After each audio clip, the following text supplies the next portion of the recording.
Bonjour! J'ai décidé de partager avec vous sur ce groupe différentes interviews, différents points de vue au sujet de la liberté. Aujourd'hui, je reçois Natacha. Vous allez voir, on a discuté de plein de choses. C'est une des superbes rencontres que j'ai fait dernièrement sur Internet, la magie de l'univers qui nous fait connecter. Elle va vous proposer sa vision de la liberté tout de suite. Bonjour Natacha! Bonjour Caroline, quelle joie d'être avec toi aujourd'hui. C'est un grand plaisir. Et c'est ce que je disais, on se connaît pas en fait. Il Non, y a quelques temps seulement qu'on échange et pourtant, il se passe quelque chose. yes. Natacha, je voudrais que tu me dises, pour toi, quelle est ta définition à toi de la liberté? Alors, c'est quelque chose qui s'est construit au fur et à mesure du temps. Euh, pour moi, la liberté, c'est être qui je veux, quand je veux, où je veux, avec qui je veux. Ça, c'est en fait mon mantra. Celui que j'essaye de... Non, celui que je me répète en boucle quand j'ai la sensation de perdre un petit peu le fil. C'est ma trajectoire, c'est ma ligne de conduite. Hmm, Et bien sûr que c'est plus profond que ça et que ça a mis des années à prendre forme. Et j'ai envie de te dire que ça évolue de toute façon au fur et à mesure du temps. Euh, j'ai vraiment pris conscience de ça assez tôt finalement. Je crois que petite, on a évoqué toutes les deux le décalage et déjà petite, je me sentais enfermée. Et mhm. on disait de moi que j'étais une enfant rêveuse. Donc une forme d'évasion finalement, où déjà petite, j'écrivais beaucoup. On disait que j'étais nostalgique et en fait, c'était mes petits moments à moi, mes petits moments de liberté déjà. Et puis j'ai grandi toujours un petit peu en décalage avec les gens de mon âge, tout ça. Et j'ai touché du doigt ce sentiment de liberté quand je me suis retrouvée. J'ai été préparatrice en pharmacie dans ma D'accord. première carrière. Et donc contrainte finalement. Contrainte, bon, dans le système scolaire, hein, on le voit déjà. Contrainte à faire des choses qui me mettaient mal à l'aise, Mhm. à plus ou moins grande échelle. Mais quand je me suis projetée préparatrice en pharmacie toute ma vie, à être finalement l'outil de quelqu'un au-dessus pour faire des choses qui ne me correspondaient pas, là, ça a vraiment pas matché. Et j'ai démarré cette quête de liberté à ce moment-là, en cherchant des choses qui me faisaient vibrer, des choses que j'aimais faire. Et c'est comme ça que finalement, je suis devenue naturopathe. Donc j'ai pris les choses en main en me disant, là, tu peux pas rester comme ça te correspond pas. Et je suis allée me former et vers ce qui me plaisait, vers la nature, la nature, ouais, tout à fait. Je suis Mhm. quelqu'un qui a grandi dans un petit village et c'est très important pour moi. Et donc ce chemin vers la liberté, il a été, il a été fait de rencontres, il a été fait de moments où je suis allée vers des choses et je me suis dit, oh là là, non, c'est vraiment pas pour moi. Et puis le gros clash, ça a été au moment de l'incendie de ma maison, où là, en fait, tout mon monde s'est écroulé. Alors, pas seulement physiquement. Et il a fallu tout reconstruire. Il a fallu que je me reconstruise. Et j'ai touché du doigt le fait que depuis toujours, je m'occupais des autres Mhm. et que je m'étais oubliée. Comme beaucoup. Cette quête de liberté, finalement, elle s'est amoindrie, elle s'est diminuée au point où j'ai pris le message en pleine poire. Qui es-tu Mhm. et qu'est-ce qui est important pour toi? Et c'est à ce moment-là que j'ai commencé finalement à rêver d'ailleurs, d'autre part. C'est ce qui m'a amené à modifier ma pratique et je me définis aujourd'hui comme une travel thérapeute. Chouette. Belle Ah, thérapie. ouais, voilà, la thérapie par le voyage, parce que sur cette quête de liberté, finalement, on se rend compte que, et on vient de l'évoquer toutes les deux en off, euh, ben, on a la vision qu'on veut bien nous imposer, et puis on a ce qui vibre au fond de nous. Mm. Et j'ai choisi de suivre de plus en plus cette intuition. Et le voyage nous permet de nous enrichir de différentes manières de voir les choses, de différentes cultures. Je sais que ce que je te dis, ça te parle. De différentes manières finalement de réfléchir aussi, de différentes manières d'envisager l'avenir qui pour certains n'existe pas, et donc de revenir au moment présent. Et ça, c'est très très présent en ce moment parce que, comme tu le disais, il y a plein de choses qui font que on connecte avec des gens. Je trouve que quand on se met sur le chemin de sa propre liberté, parce qu'on a chacune la nôtre, on connecte avec les gens qui vont venir nous allumer des petites lumières. Exactement. Voilà. Et pour moi, c'est le voyage d'une vie. C'est la rencontre de soi. Et au-delà de mon mantra et de ce que je disais en premier lieu, cette liberté qui m'est si chère, c'est aussi parce que je suis quelqu'un de très autonome, très indépendante.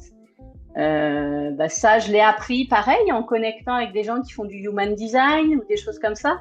Mais là, pareil, en naturo, en human design, dans toutes ces disciplines, finalement, on met des gens dans des cases. Oh oui. On retrouve ça dans toutes les grandes thématiques, on retrouve ça dans l'astrologie. Et je me suis rendu compte que ça me mettait mal à l'aise, en fait. Parce qu'on n'est pas que ça. Bien sûr, on a une typologie, on a une forme de caractère, de réaction. Mais est-ce qu'on n'est pas un petit peu tout ça aussi? Beaucoup d'étiquettes. Exactement. Et finalement, je me suis rendu compte, moi, dans mon parcours, que je suis aussi un petit peu de chaque belle rencontre que j'ai fait dans ma vie et qui a marqué ma vie. Bien sûr. Y compris ceux qui sont sortis de ma vie. Et ça aussi, c'est une forme de liberté, finalement. On ne le sait pas, ça peut être violent quelquefois. C'est pas très confortable, mais en tout cas, des personnes qui sortent de ta vie et ont aussi quelque chose à t'apporter, quelque chose à te montrer. Quel est le cadeau caché derrière tout ça? Et j'avance sur cette quête de liberté. C'est mon cheminement en tout cas. Je ne sais pas si ça répond à ta question. Mais alors, c'est extraordinaire parce que je t'écoutais parler et puis il y avait des questions, tu vois, qui viennent. Tiens, je lui poserai ça après. Tiens. Et en fait, dans ton déroulé, à chaque fois que je posais une question, hop, tu répondais. Je trouve ça extraordinaire. Je voulais justement qu'on évoque un petit peu les relations. Est-ce que liberté, comment on place la liberté par rapport à nos relations? Est-ce que ça veut dire ma liberté s'arrête où commence celle des autres? Est-ce que tu laisses partir les gens? Voilà, tu m'as déjà répondu. Alors, oui, on va creuser ça si tu veux. C'est pas que confortable. C'est pas j'adore cette personne et c'était un moment dans ma vie, donc tant mieux, elle est partie, maintenant je passe à autre chose. Non, en fait, c'est des grosses claques, c'est des amis très chers à mon cœur qui quittent ma vie du jour au lendemain. C'est des grosses remises en question. C'est des personnes même dans le milieu familial finalement qui prennent des décisions que tu comprends pas et avec le recul c'est normal puisque ça touche ton cœur de plein fouet. Et pour ça il y a une très très grande école que je recommande à tout le monde, c'est le MLM. Oui.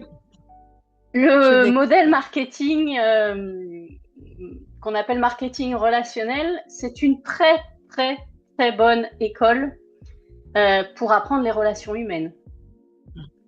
Et alors pour moi, la liberté commence celle où s'arrête celle des autres, c'est encore une croyance limitante, c'est une belle phrase qu'on nous a bien martelée. C'est pas si simple. Et C'est on pour a qu'on chaque... reste à notre place. Oui, bien sûr. Oui, oui. On va pas aller sur ce terrain-là parce qu'on va être en interview toute la journée. Ouais. Mais en tout cas, la liberté dans la relation, je crois que c'est juste laisser l'autre être ce qu'il doit être à l'instant T. Mm. C'est, comme je le partage en ce moment, c'est prendre les gens pour ce qu'ils sont au moment où on les croise et, euh, et juste les laisser être en fait. J'ai pas de projection, j'ai pas d'attente. Elle est comme ça, alors c'est plus ou moins confortable, c'est plus ou moins agréable, mais ça c'est ce qui me fait sentir finalement que c'est bon pour moi ou pas.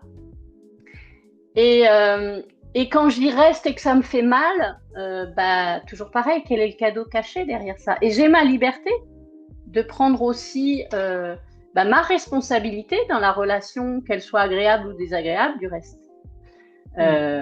La relation à l'autre, elle est beaucoup trop, à mon sens, faussée. J'ai appris lors d'un séjour il y a peu de temps avec une amie de faire la différence entre le relationnel et l'émotionnel. Oui, une grosse différence. Voilà. Toi, moi, on est des femmes qui fonctionnons beaucoup avec notre émotionnel. Notre visage le parle, nous sommes généreuses. D'autant plus quand on commence à se mettre en lumière et qu'on n'a pas de filtre, pas d'artifice. Et fonctionner trop à l'émotionnel, être trop dans notre émotionnel, c'est être dans notre tête plus que dans notre cœur. Revenir à son cœur, c'est pour moi aussi un outil vers ma liberté. Voilà. Et la relation à l'autre, c'est une belle école, ouais, une belle école. Je crois que, voilà, quand j'ai compris que laisser l'autre être, ça me plaît, je continue, ça me plaît pas, je m'en vais. En fait, c'est le libre arbitre et l'ouverture d'esprit de reprendre cette liberté aussi. D'y aller, de pas y aller, de rester, de pas rester. Voilà, et de composer finalement avec ce qu'on ressent, ce qu'on voit, ce qu'on vit et ce qu'on est au moment, à l'instant T. C'est magnifique. Et puis, c'est aussi ce côté accepter que nous aussi, on change et que toutes nos relations, il y a un moment où elles nous font aussi évoluer parce que, bah tiens, elles vont nous ouvrir l'esprit sur tel point, sur tel domaine, sur telle chose. Et puis, de par cette relation, bah, je vais comprendre que ce qui me dérange en fait chez toi, bah, c'est ce que moi je suis. Donc, bah tiens, je vais venir le travailler aussi un petit peu plutôt que de pointer l'autre. Ah, t'es vraiment la méchante personne. Non, qu'est-ce que moi je peux travailler? Qu'est-ce que moi je peux améliorer? Et je trouve ça vraiment extraordinaire. Je voudrais, si tu veux bien, qu'on revienne un petit peu sur les voyages. C'est un petit peu pour ça que toi, j'avais voulu t'interviewer pour ce côté, voilà, liberté, on va dire plutôt géographique. Alors, t'es pas nomade, mais je sais que tu aimes les voyages. Est-ce que tu as eu un moment, un déclic où tu t'es dit, il faut que je voie le monde, il faut que je voyage. Qu'est-ce que ça a été? Ouais. Et alors, c'est très drôle parce que tu vas voir, je me souviens parfaitement de ce moment. On était parti avec mon mari sur une île paradisiaque. C'était mon premier voyage sur une île paradisiaque. Et pour moi, c'était, de mon point de vue à ce moment-là, puisque c'était il y a plus d'une vingtaine d'années, des voyages inaccessibles. Ce premier voyage, c'était l'île Maurice. Et je me souviens parfaitement. Alors, j'avais fait des voyages avant. J'ai beaucoup passé de temps en Corse et c'est vraiment une île de cœur, une île où, voilà, je ne vais pas commencer à parler de la Corse, mais il y a cette forme de liberté en Corse, au final. Voilà. J'avais fait un grand voyage, c'était le Canada. Et voilà, et pas de liberté au Canada, on en parle. Je suis en train de réaliser, tu vois. Et voilà, et des petites escapades en France, très peu en Europe, mais en France. Et Vraiment, ce sentiment, le jour où on approche de l'île Maurice, on est dans l'avion après 12 heures de vol, les larmes qui coulent, et ce truc de me dire, mon mari à côté, c'est peut-être le dernier grand voyage que je ferai. Ouais. Il y a 20 ans, c'est le dernier. Fonctionner à partir de ce manque, finalement, de pouvoir s'offrir des choses qui nous paraissent inaccessibles. Tu vois, cet état d'esprit où je vis modestement, j'ai une vie qui va être plus que modeste, et ce genre de choses, c'est pas pour toi. On a passé un séjour extraordinaire, comme tu peux t'en douter. Alors, pas tant par le luxe, mais par la déconnexion de la réalité, là encore. Vivre quelque chose qui me permettait d'aller explorer en moi, finalement, des ressentis que je ne connaissais pas. Donc, ce voyage a été merveilleux. Et au retour, de me dire, c'est sûr, je vais continuer à ressentir ces émotions-là. Le voyage, pour moi, c'est aller explorer, là encore, des facettes de ta personnalité que tu n'explores pas au quotidien, parce que tu es obligé de t'adapter à ton milieu. Et ça peut être très challengeant. Alors, j'ai pas fait de gros voyages très challengeants, si ce n'est peut-être à Cuba. Parce que la population là-bas souffre vraiment. Que la privation est profondément injuste pour les pays qui y vivent, les gens qui y vivent. Et finalement, ce décalage entre ce que nous, on vit au quotidien et leur vie là-bas. Ça aussi, c'est des sentiments qui renforcent finalement notre instinct de quête de liberté. Parce qu'on peut critiquer notre environnement en France, etc., les conditions dans lesquelles on vit. Quand on commence à regarder certaines populations, et vraiment, j'ai pas fait des choses extraordinaires. Voilà, l'humanitaire, aller aider les populations en détresse, tout ça, c'est des choses qui m'émeuvent au point de... Comment je vais dire ça? J'ai une telle admiration pour les personnes qui se dévouent à ça. Ça aussi, pour moi, c'est une forme de liberté. C'est aller délibérément se mettre au service de populations en détresse. Et je suis pas du tout dans cette catégorie-là. Hein. Je voyage très égoïstement, oui, pour moi, pour découvrir qui je suis dans des situations différentes, pour découvrir, voilà, face à mes peurs, comment je réagis. Ça peut être aussi bête que un chien errant dans la rue. Et le voyage est, à mon sens, la plus belle expérience parce qu'on rencontre d'autres cultures, parce qu'on crée des amitiés à l'instant T tellement éphémères. J'ai rencontré des gens tellement fabuleux que je sais que je ne reverrai jamais. Et pourtant, ils sont quelque part dans mon cœur, ils sont quelque part... Et voilà, ils m'ont enrichi. Ce qu'on disait, oui. Ouais. Voilà. J'ai juste envie de partager avec toi, comme s'il y avait personne autour, parce que tu parlais de Cuba. Et j'avoue que pour moi, Cuba, ça a été la plus grande claque de ma vie. Moi, j'ai passé un peu plus d'1 an à Cuba il y a très longtemps déjà. Il y a 18-19 ans, ouais, bon, une vingtaine d'années. Et effectivement, 1 an là-bas, c'est déroutant parce que du coup, effectivement, comme tu disais, tu perds tes repères. T'as plus du tout la même façon de fonctionner. Déjà, j'avais la barrière de la langue, puisque moi j'ai appris l'allemand à l'école. Là, on parle espagnol. Il m'a fallu du temps. Et puis, effectivement, quand on voulait quelque chose, nous, en tant que bons Français, bah, je vais aller au supermarché. N'existe pas là-bas, il n'y a pas. Non. Donc, quand tu voulais quelque chose, c'était le système D. Et moi, ce que je retiens, donc je te dis, hein, c'était il y a 20 ans, je sais pas, j'ai pas suivi après comment c'était aujourd'hui, mais ce que j'ai découvert là-bas, c'est qu'effectivement, ils avaient pas grand-chose, pour pas dire qu'ils avaient rien. Mais je crois que j'ai rarement vu des gens aussi heureux et généreux. Ils ont toujours le sourire, il y a de la musique partout, ils dansent en permanence, tu les croises et hop, il y a toujours un petit pas de salsa et machin.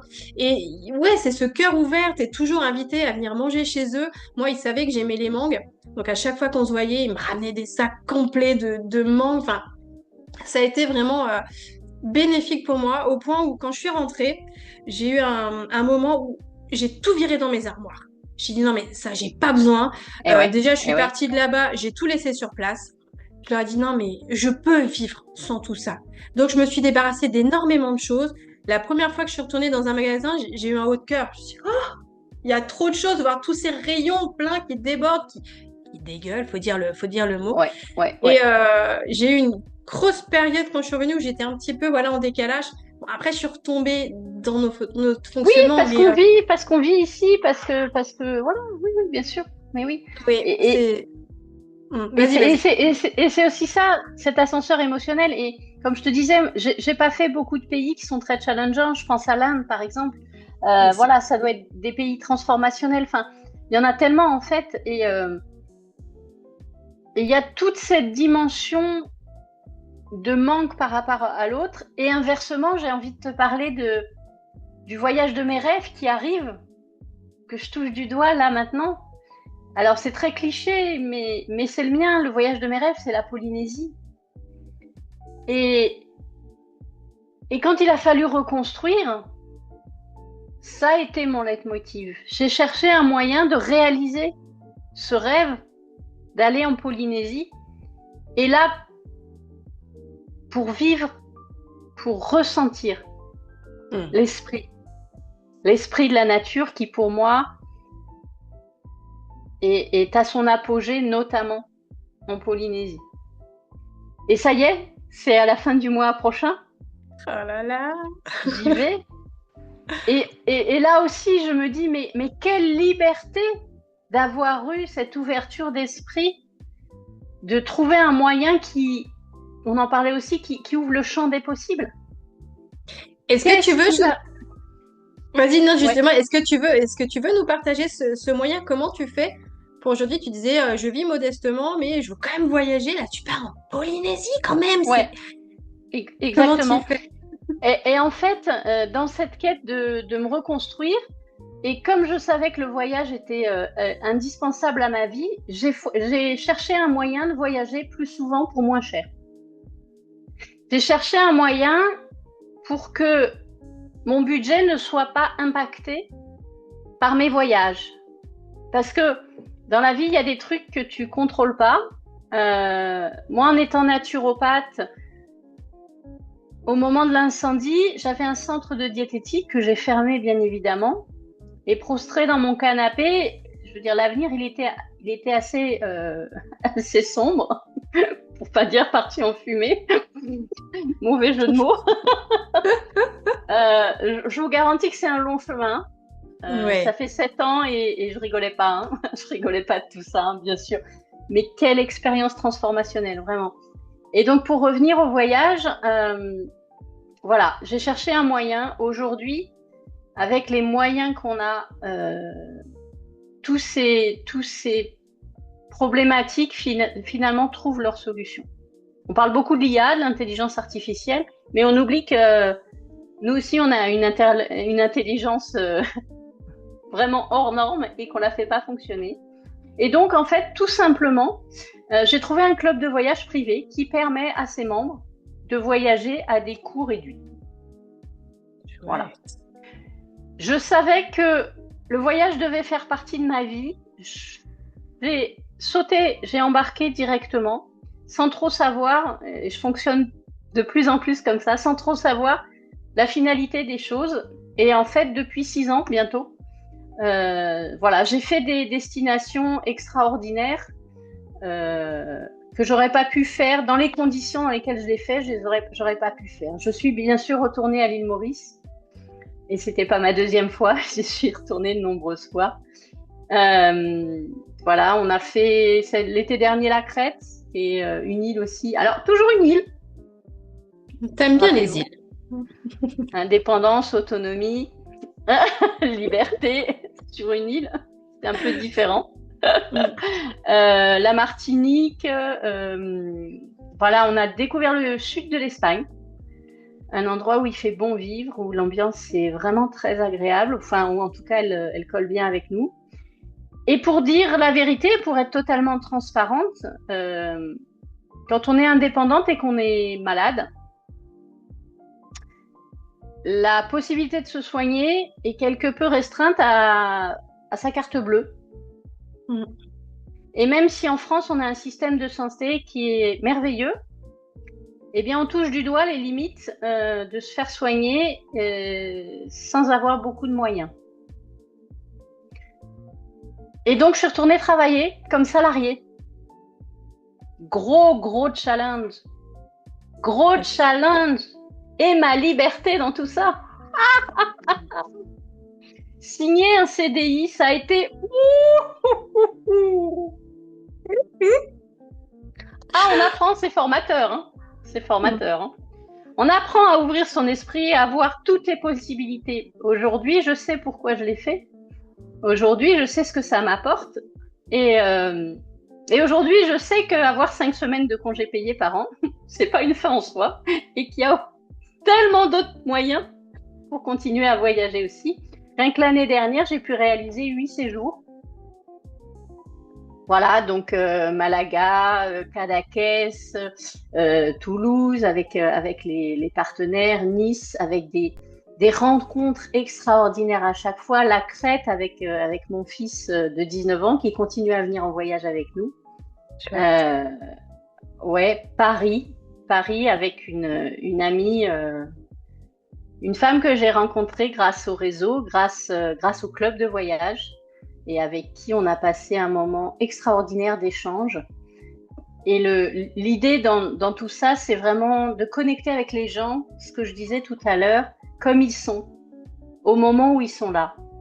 Et on a tellement à s'apporter les uns et les autres, on a tellement de richesses à échanger, à partager, un petit mot, une attention, un regard même. Voilà, parce que notre propre regard sur nous est complètement différent de ce que les autres peuvent nous rapporter. En bon comme en mauvais, hein, d'ailleurs, hein, du reste. Et là aussi, trouver sa place dans tout ça.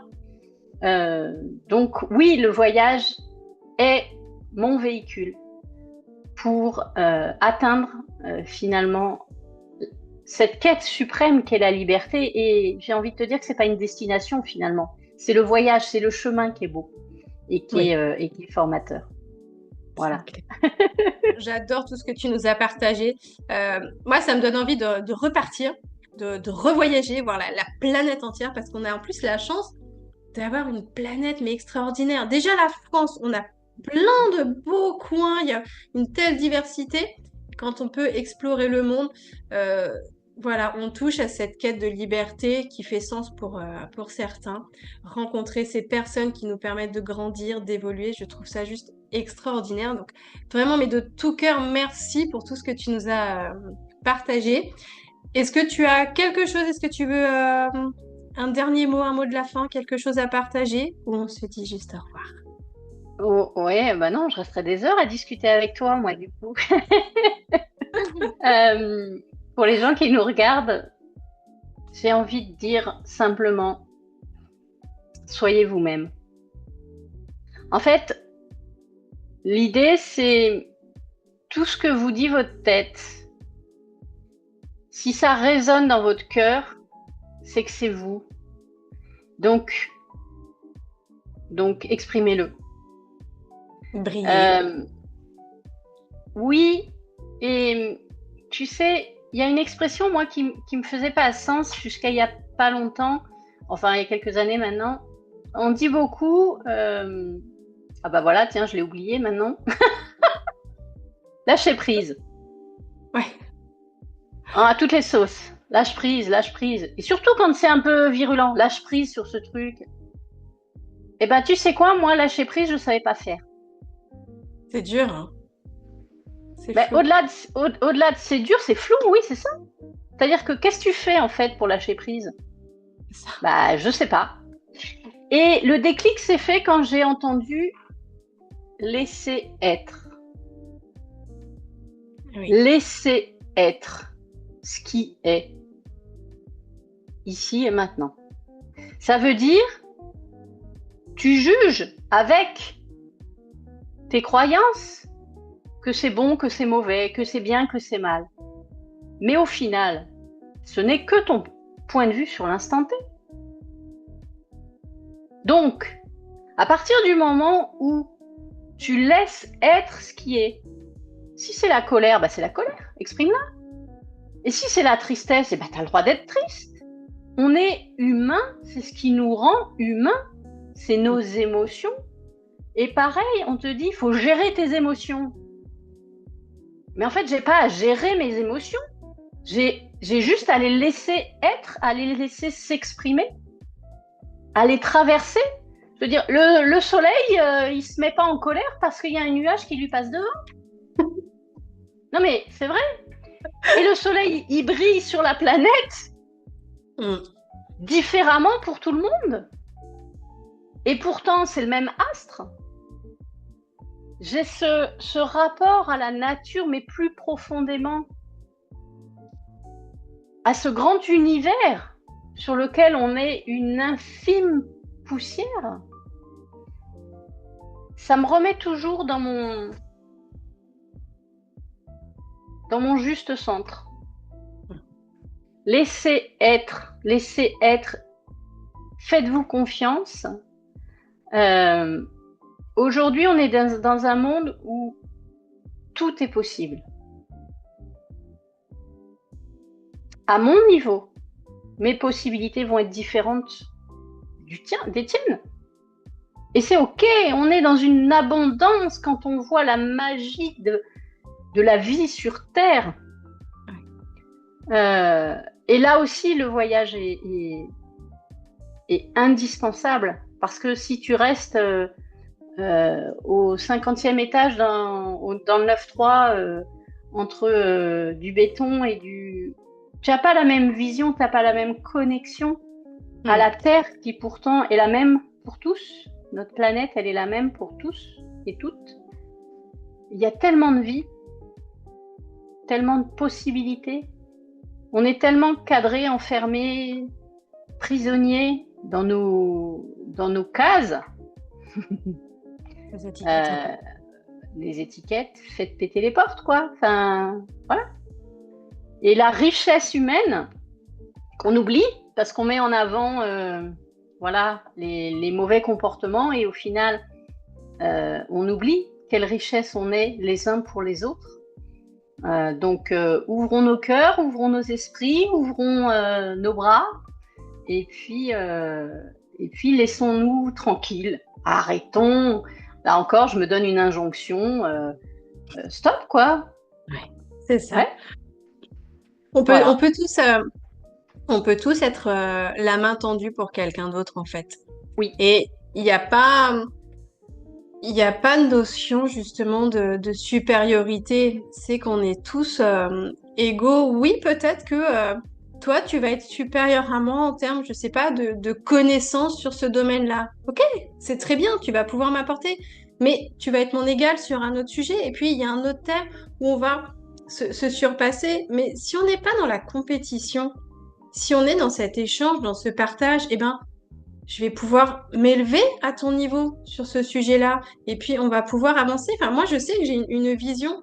Alors, bien souvent, on me dit que j'ai une vision bisounours. Hein, et voilà, je l'ai cette étiquette aussi depuis des années et des années. Elle m'a jamais tant dérangée que ça parce que bah, je l'aime bien, en fait, ma vision du monde. J'aime bien être perchée dans mon monde où tout va bien. je suis ancrée au sol, hein, je sais, je connais les réalités, je vois aussi ce qui peut se passer, mais j'ai pas envie de m'y attarder, j'ai pas envie d'être prise par cette lourdeur, par cette noirceur. Non, moi j'ai envie de m'élever au-dessus de ça et de me dire, ben, crotte, après tout, il y a quand même des gens magnifiques, des gens beaux, il y a des gens qui peuvent aider et j'ai envie plutôt de participer à ça, en fait. Mm. Et tu vois, ça me ramène à cette forme de liberté dans le choix. Mm. Qu'est-ce que tu choisis d'entendre dans les conseils? Qu'est-ce que tu choisis d'entendre dans les critiques que tu reçois? Qu'est-ce que tu choisis d'entendre quelquefois c'est violent, dans les disputes? Ce choix qui, à mon sens, est salvateur sur la quête de la liberté, qui doit toujours partir de toi.